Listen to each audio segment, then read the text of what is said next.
Today, you will hear the story of a girl whose case made a lot of noise in cyberspace years ago. This story is about a girl from Afghanistan who became the victim of a young Iranian man. Welcome to my channel. I am the narrator of this case. If you are interested in criminal cases, stay with me until the end of this video. Now, let's go to Varamin, a city located in the southeast of Tehran with an estimated population of about 230,000 people. In the afternoon of April 11th, 2015, a man entered the police station in the Khairabad district of Varamin to report his daughter missing. Sher Aga Quraishi, a day laborer and an Afghan immigrant who had moved to Iran 25 years earlier with some of his relatives and friends, was not an illegal immigrant. He had built a life here, got married, and had 2 children. He told the officers that around 1 p.m.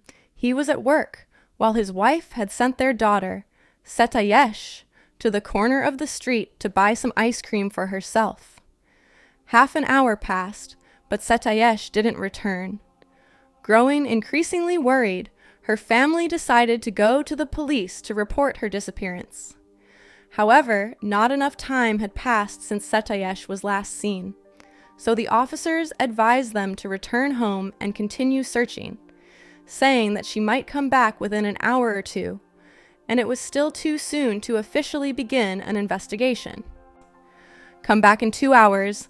If there's still no sign of her by then, we'll begin the search. These were the words of the police officer. In the meantime, Mr. Qureshi returned home.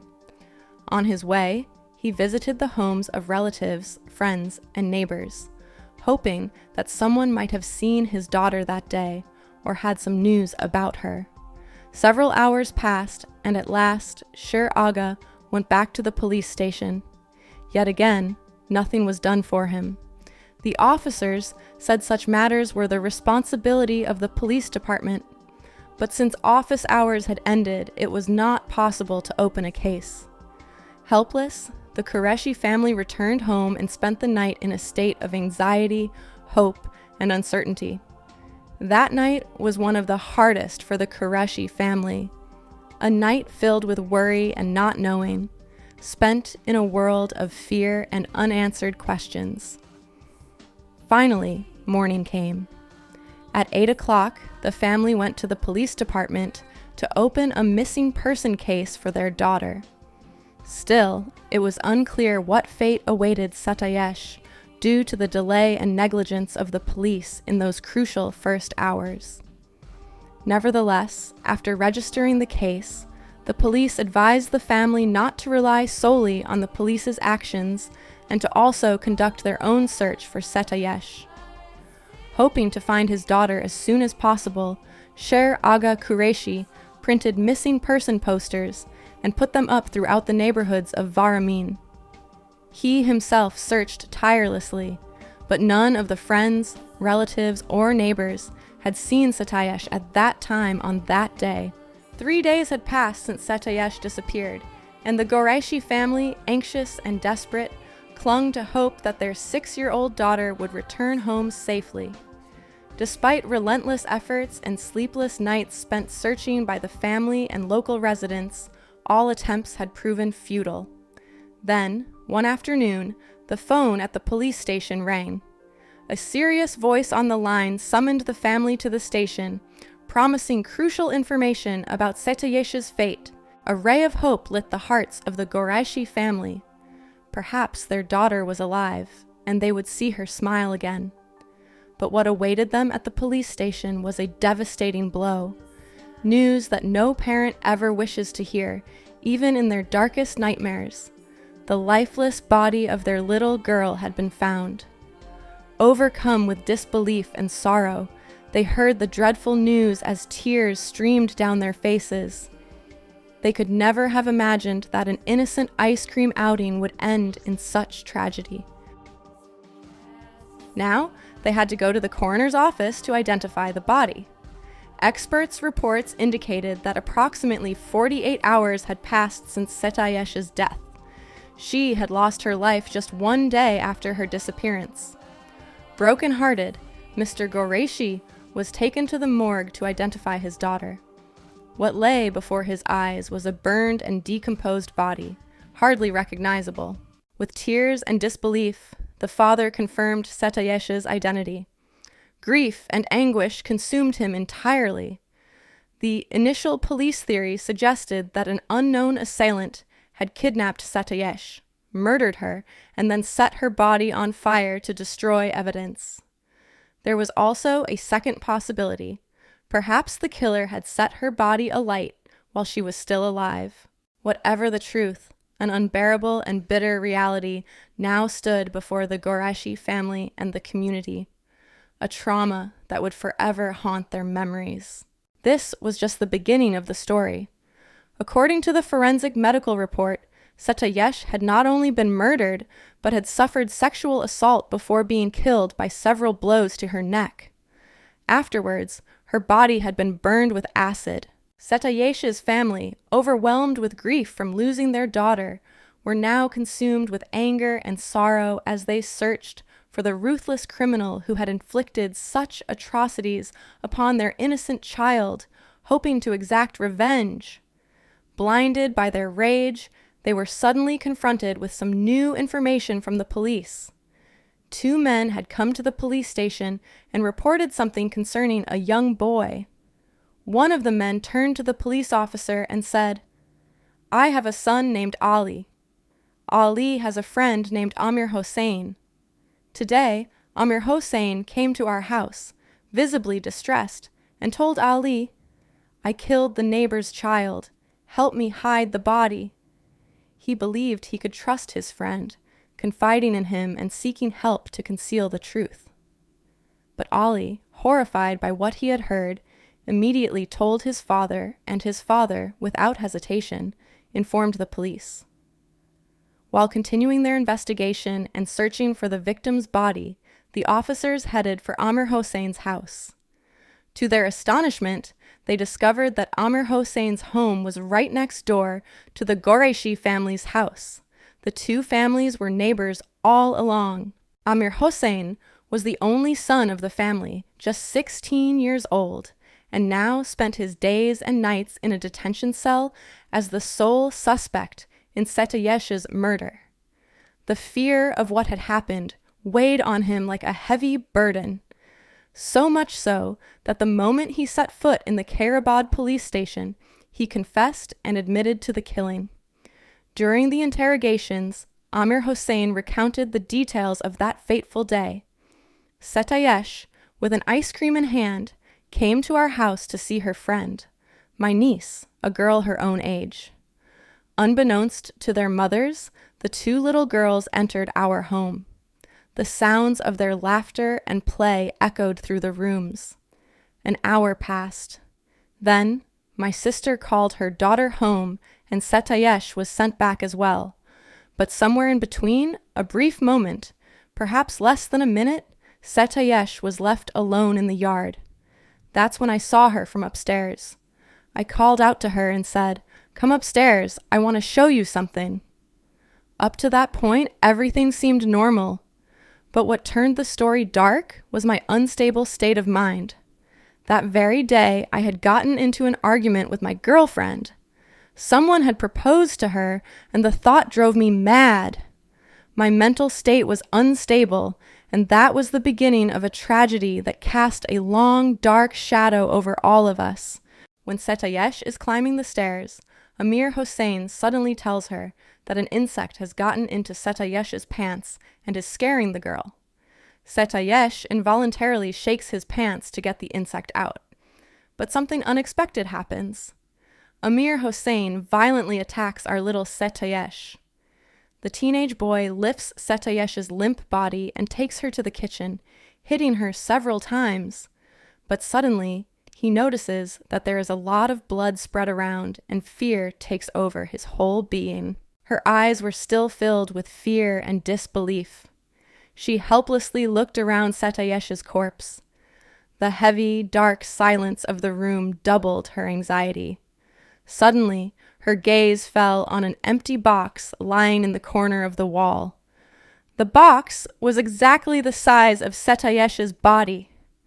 The moment she made her decision, she immediately placed the corpse gently inside the box, as if she wanted to hide her from the whole world.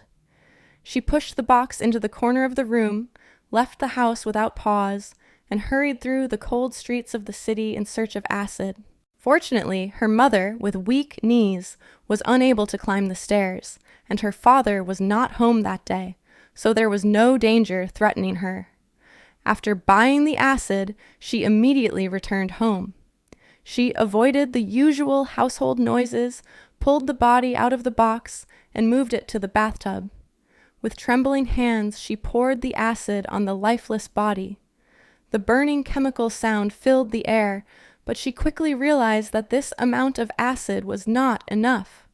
The body was still intact. Everything was left unfinished. Helplessness and fear surrounded her thoughts. "I need help," she whispered under her breath. Only one name flashed in her mind: Ali, her close friend, someone who was always by her side. With trembling hands and a restless mind, Amir Hossein pulled the body out of the bathtub and gently placed it into a box. The air in the room was thick with a stench of decay and sheer terror. In a desperate attempt to hide the odor, he doused the box and the entire room with perfume, as if he could mask the scent of death beneath layers of artificial fragrance. Anxiously, he picked up the box and headed to Ali's house, hoping his friend would help him dispose of the body. But when he arrived at Ali's doorstep and confessed the harrowing truth, something unexpected happened. Ali, utterly unprepared for such a horrifying revelation from his friend, immediately shared the ordeal with his father. Ali's father, in turn, wasted no time contacting the police. Involvement of law enforcement brought Amir Hossein's own father into the matter as well, and both were taken into custody. Yet, after thorough investigation and Amir Hossein's confessions, it became clear that his father was innocent, and he was soon released. All evidence and statements indicated that Amir Hossein was the murderer and would have to answer for his crime in court. There was, however, a serious complication. Amir Hossein was still underage, not yet 18 years old. By law, he could not be tried or punished as an adult, unless he was sent to a juvenile correction center until he turned 18, at which point his fate would be decided. As more details of the case came to light and the perpetrator was apprehended, a wave of unrest swept through the community. The victim, an Afghan child, had not only suffered abuse and violence, but also became a symbol of discrimination and neglect. The harrowing incident quickly became a media sensation, sparking outrage both on local social platforms and in foreign media. Many accused the police of negligence, claiming that if the victim hadn't been Afghan, his fate might have been different. The public responded with anger and grief. The collective conscience of society was shaken. Once again, the rights of children and the treatment of immigrants took center stage in public discourse. After the incident, numerous hashtags bearing the name Setayesh Qureshi emerged on social media platforms such as Instagram and Twitter, a collective movement expressing public outrage and support for the Qureshi family. The wave of solidarity was so widespread that on April 15th, when Setayesh's body was returned to her family for burial in the Varamin cemetery, a crowd of mourners gathered to attend the funeral. The murder and assault of Setayesh had deeply shocked public opinion, leaving widespread anger in its wake. The day after the funeral, Nasir Ahmad Noor, then ambassador of Afghanistan to Iran, attended Setayesh's memorial ceremony and promised her family to follow the case until justice was served. After the ceremonies, Setayesh's family felt they could no longer live in the same house, neighborhood, or among neighbors that included Amir Hossein's family. enduring such conditions had become impossible. They decided to move out and leave the area behind. Eventually, the first court session on the case of Sedayesh's murder and assault was held a month later on May 18, 2015, behind closed doors. In this session, Amir Hossein confessed to all his crimes and pleaded for the court's forgiveness. He claimed that the horrific and inhumane acts he committed with Sedayesh's body were intended to destroy the evidence. Despite this, he alleged that the plan was not his own idea. Instead, it was a result of consulting with his friends and with the shopkeeper from whom he had purchased acid. However, he was unable to present any witnesses or evidence for these claims, and none of the individuals he named confirmed his statements. The prosecutor reported to the court that, upon further investigation, it was discovered that Amir Hossein had joined adult content channels on Telegram. On the day of the incident, he was under the influence of alcohol and drugs and was not in a normal state. After watching those videos, he was further affected and subsequently committed the assault. Further investigations and interrogations revealed that Amir Hossein did not have a healthy history in his relationships. Evidence from his phone showed that, at the age of 14, he had started a relationship with a woman much older than himself, which became a background factor contributing to the crime. Amir Hossein's lawyer, Mr. Farah Baksh, claimed that all of Amir Hossein's actions, using alcohol and drugs, as well as his relationship with the older woman, resulted from his family's extreme neglect. He argued that Amir Hossein was just a child at the time and did not know the difference between right and wrong, and that his family had not monitored his whereabouts or acquaintances.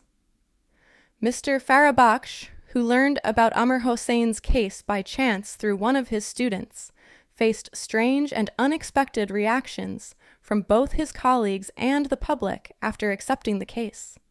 He recounted that after becoming acquainted with Amir Hossein's case, he made a firm decision to visit the juvenile detention center and meet him in person. Throughout their conversations, it was unmistakably clear that Amir Hossein was struggling with serious psychological issues and needed urgent professional support. As his attorney, he felt it was his duty to uphold his responsibilities and defend his client, regardless of society's overwhelming sympathies for the victim, especially in a case of such sensitivity where racial factors, assault, and even murder were involved. He strongly believed that Amir Hossein, even as the accused, was entitled to certain rights and deserved a fair and just trial, ensuring that justice would be served for all parties involved. Intriguingly, he had not accepted even a single rial from Amir Hossein's family for his services. Their financial situation was dire, and the media relentlessly questioned his motives, suspecting financial gain. However, his true conviction was that Amir Hossein was a victim of flawed social and familial upbringing, insisting that no child or adolescent of such a young age would otherwise be capable of committing such a grave crime. Despite being only 16 years old, this boy had been living independently on the second floor of his family's house for several years. His family had practically no involvement with him and rarely interacted or checked on him.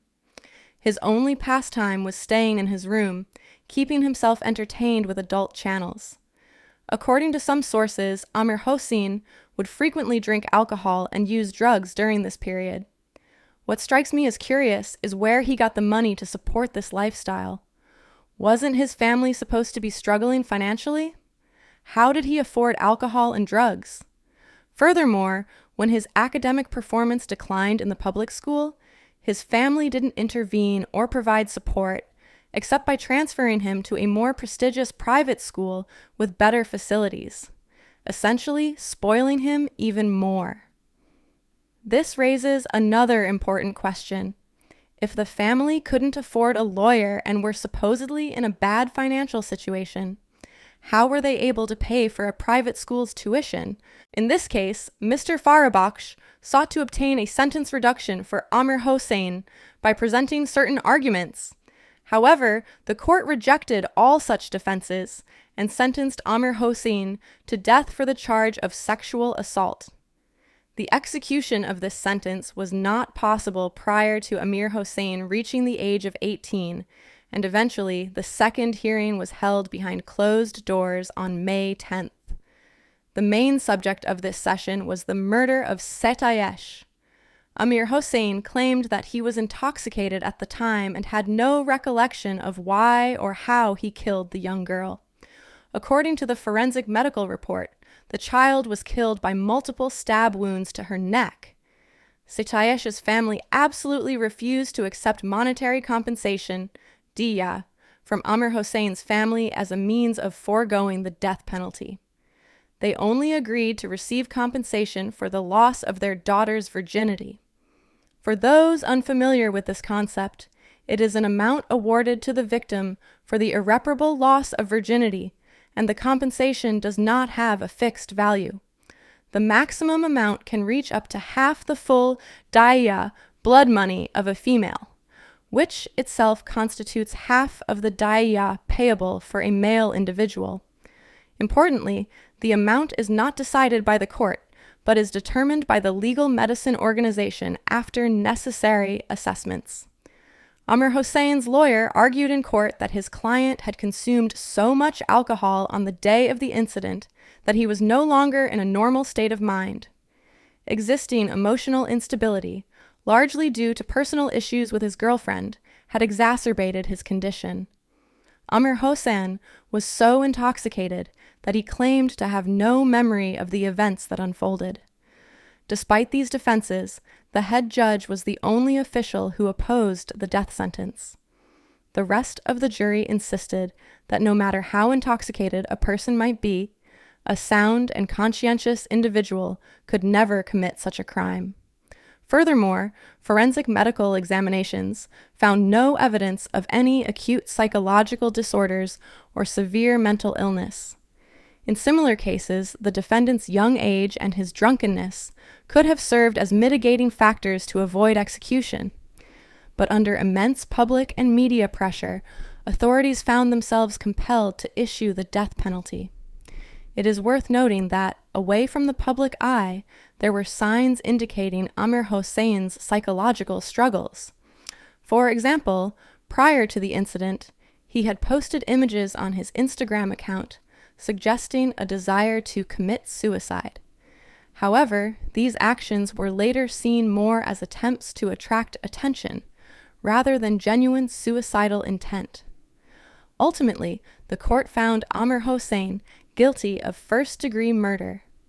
Nevertheless, the verdict was not publicly announced and was kept from the media. Amir Hossein was transferred to a rehabilitation center for minors, granting him time until his 18th birthday. During this period, he could receive guidance from counselors, which might increase his chances of having his sentence reconsidered or possibly even gaining release. One of the reasons the court did not announce its verdict publicly was because the Qureshi family was Afghan, attracting significant attention from foreign media. Authorities feared that a lack of caution could further inflame political and social tensions in society. Nevertheless, this cautious approach proved ineffective, as discussions about Amir Hossein's final verdict intensified across social media and news outlets. A number of politicians became seriously involved, including a parliamentary representative from Varamin, a member of Afghanistan's parliament, and even the deputy for women's affairs to the president. In interviews and on their social media accounts, they openly demanded the execution of Amir Hossein as the murderer.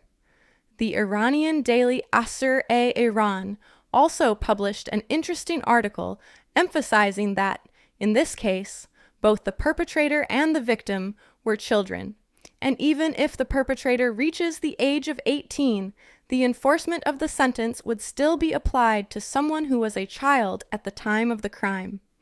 The problem at hand is far more fundamental than it first appears.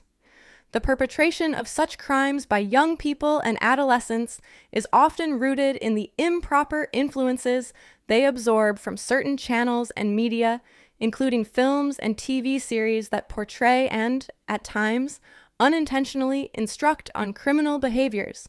For instance, the disposal of a body or dissolving it in acid as depicted in series like Breaking Bad. The primary audience for such content is, unfortunately, teenagers and young adults.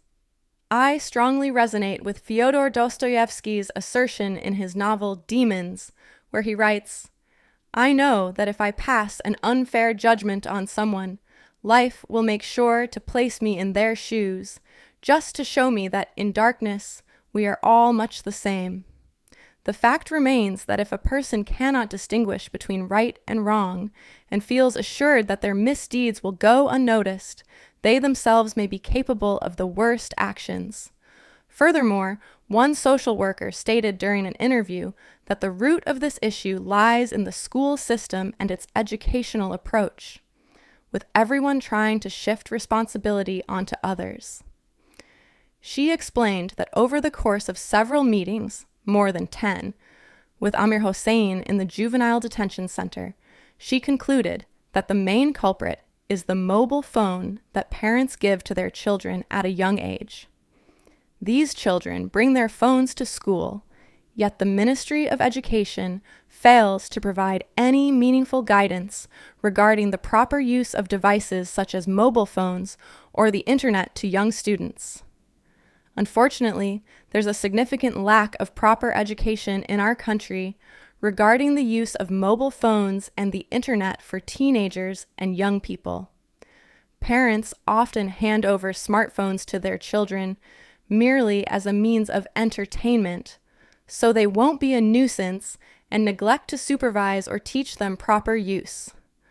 Only when a mistake is made, or worse, a crime is committed, do they begin to investigate why things went wrong and why their children didn't use technology responsibly. In this particular case, the court sentenced the offender to 74 lashes for desecration of a corpse and handed down 2 death sentences, one for rape and violation of virginity, along with financial compensation daya, and the other for the murder and incineration of young Setayesh. Mr. Farabakhsh, the defense attorney, objected to the death sentences, hoping to delay the execution.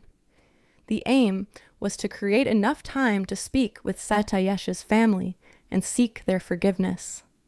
If the family had agreed to forgive, according to law, there would have been the possibility to reopen the case and reconsider all factors and defenses. Meanwhile, Amir Hossein apologized to the Qureshi family and pleaded with them to reconsider, but the victim's family remained steadfast in their original decision. With the public release of these interviews, fresh controversies and rumors have started to spread. The biggest allegation was that several experts and users claimed Amir Hossein had an accomplice in this crime. If they could prove this claim, that there had been more than one perpetrator, Amir Hossein's death sentence would have automatically been revoked or changed. However, there was simply no way to prove it, so Amir Hossein was left with no option but to wait until he turned 18 to face execution. 2 years passed. Amir Hossein turned 18, and as an adult, he was transferred from the Juvenile Detention Center to prison. It was finally time for newspapers to interview Amir Hossein for the first time so the public could get to know him and hear his side of the story. In his interview, once again, Amir Hossein insisted that he had been so drunk that day he couldn't remember anything.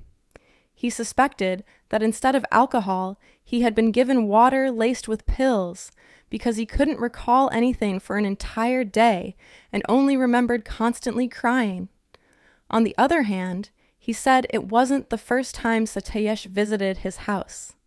She would come over regularly and play with his niece. Amir Hossein claimed he loved Satayesh like his own family and harbored no sexual feelings towards her.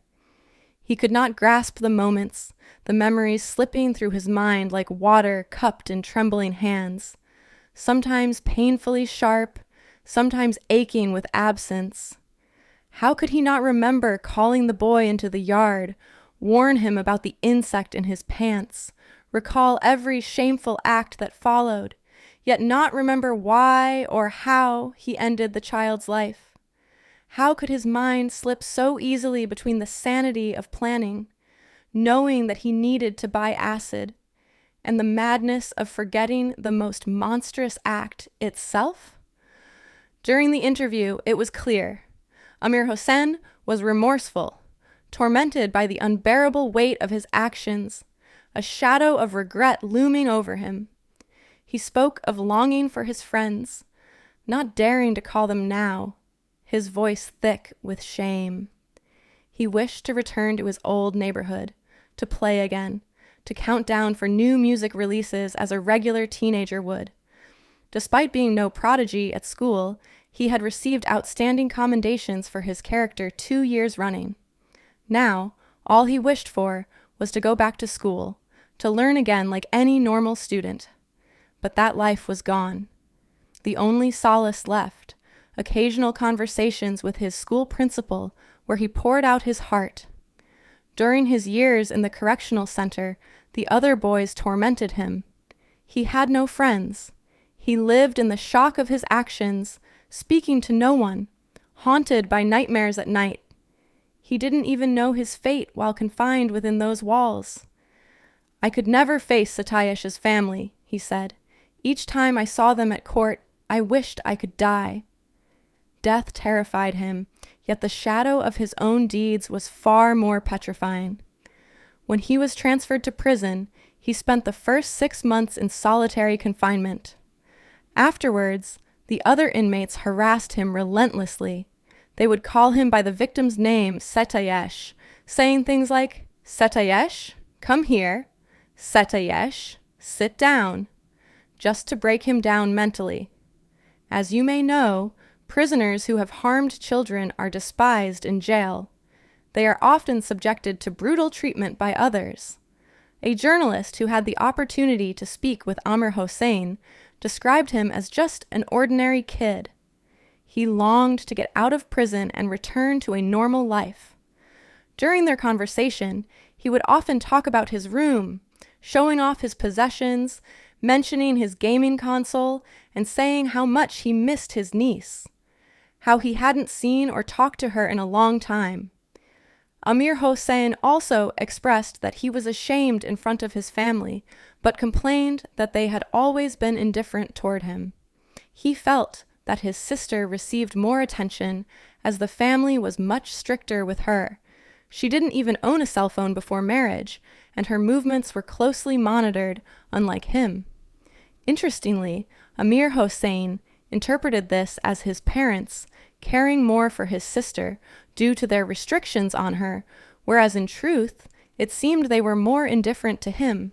However, in my opinion, it was Amir Hossein who actually garnered more affection from his family.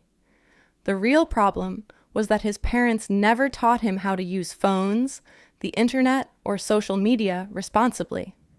Amir Hossein believed the police had also failed him. On the day of his arrest, they did not test him for alcohol or drugs, only saying that his behavior was abnormal. Ultimately, Amir Hossein confides in the reporter, expressing a deep desire to speak with Setayesh's family and apologize to them, hoping they might forgive him.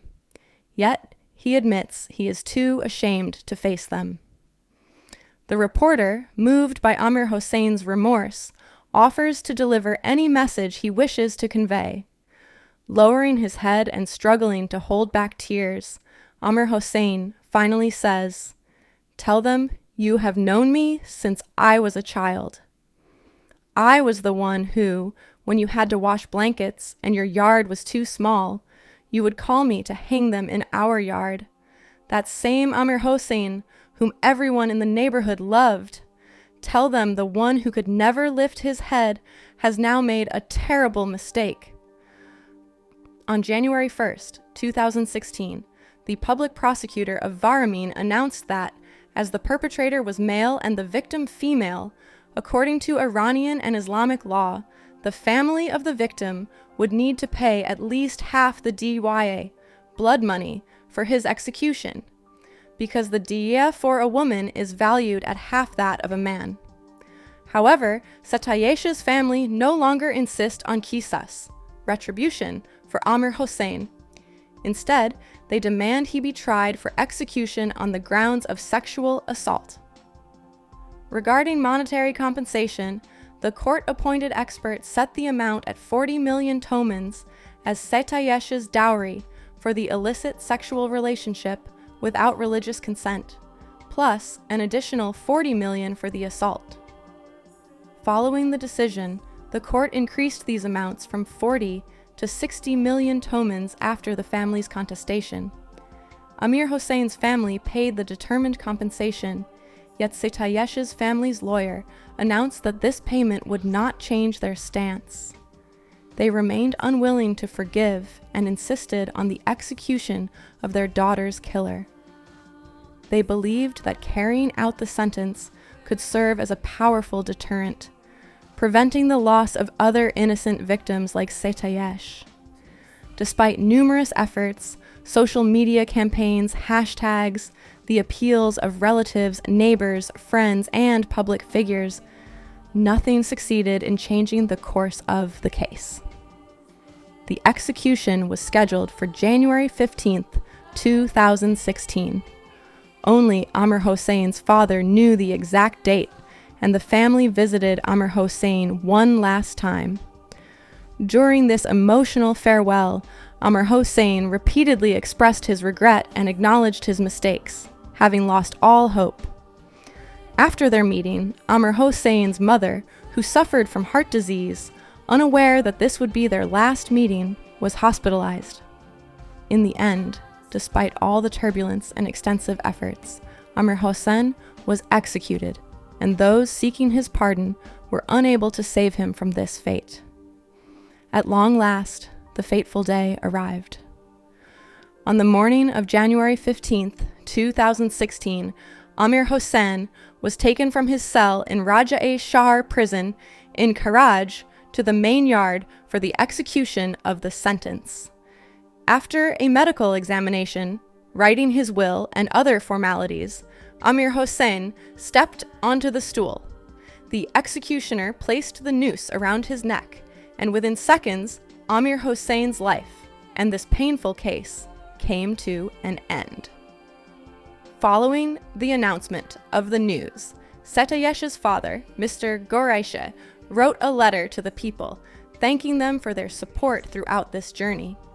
He expressed that although he knew Amir Hossein's execution would bring grief to another family, he hoped this would at least partially ease his own family's deep wound. Thank you for staying with me until this moment. I look forward to reading your thoughts in the comments, and if you haven't liked this video yet, please do so below. I also recommend checking out the previous videos on the channel. You won't want to miss them.